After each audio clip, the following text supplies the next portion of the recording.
Hello YouTubers, I am That Bloke Zed, and I am here to help you to decide whether or not to buy this game called Towns, which at the moment of this recording is £9.99 on Steam.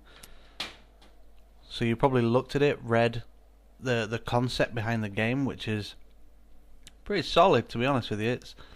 It's like a dungeon-esque game in which you are not the hero that goes into the dungeon clearing it out and generally being the hero, but you are in fact the town near the dungeon that the heroes come drink in your taverns and stay there and then run through your dungeon for you.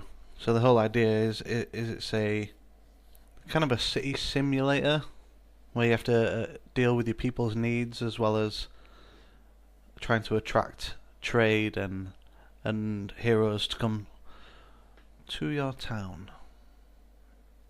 So when you first turn the game on, every single time you turn it on, it's in windowed mode. Even if you tell it, I don't want it in windowed mode, I really want it in full screen, it'll turn it in full screen. You exit the game, turn it back on, bam, Windows mode again, which is it can be pretty annoying.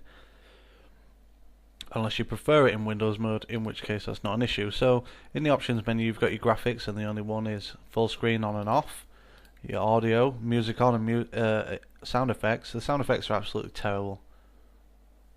I suppose you could listen to music in the background instead, but the game music is equally as terrible, as I will show you now.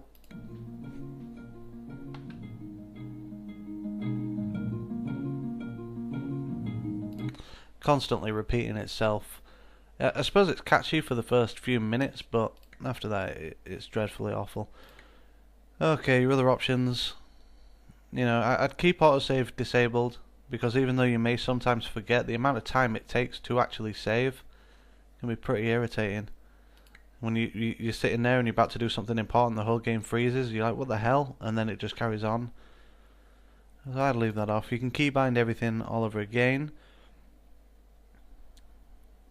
So I suppose can be pretty cool.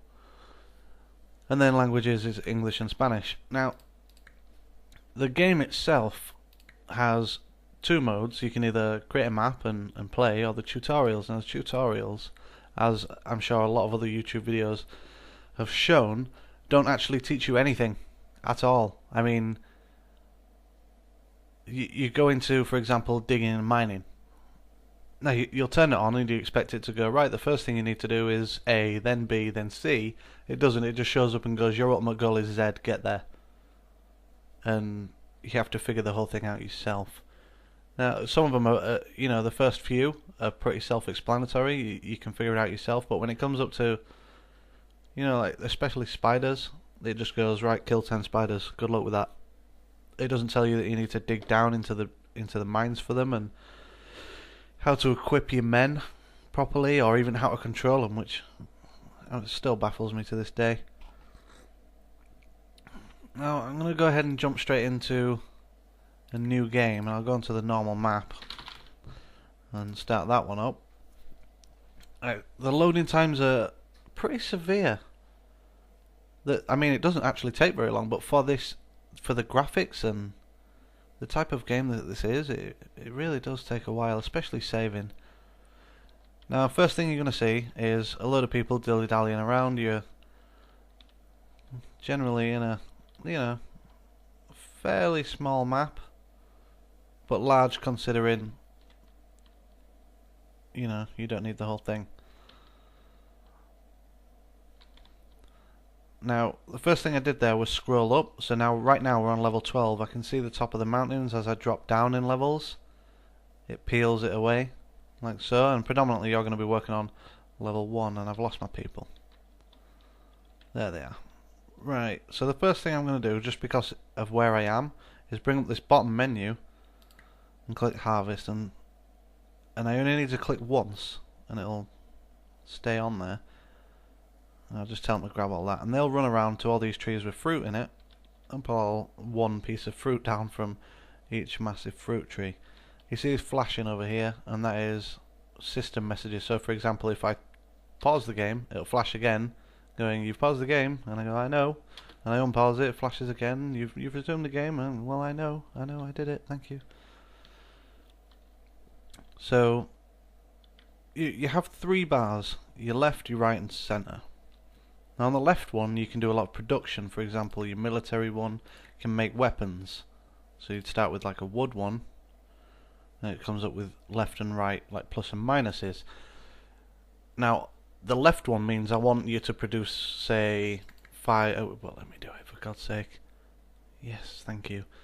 So you click on the left one, and you'll tell them to make 5 immediately, and they'll make 5. Once they made the 5, that's it, job done.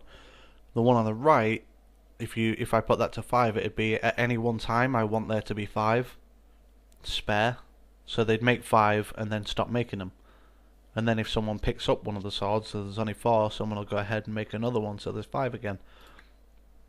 And that's true for everything on this, on the left hand side, like your vanity items, making hats and your bread, for example. Say I've got 11 people, it says here citizens, at any one time I'd tell them to keep 11 pieces of bread, so that if any of them are hungry.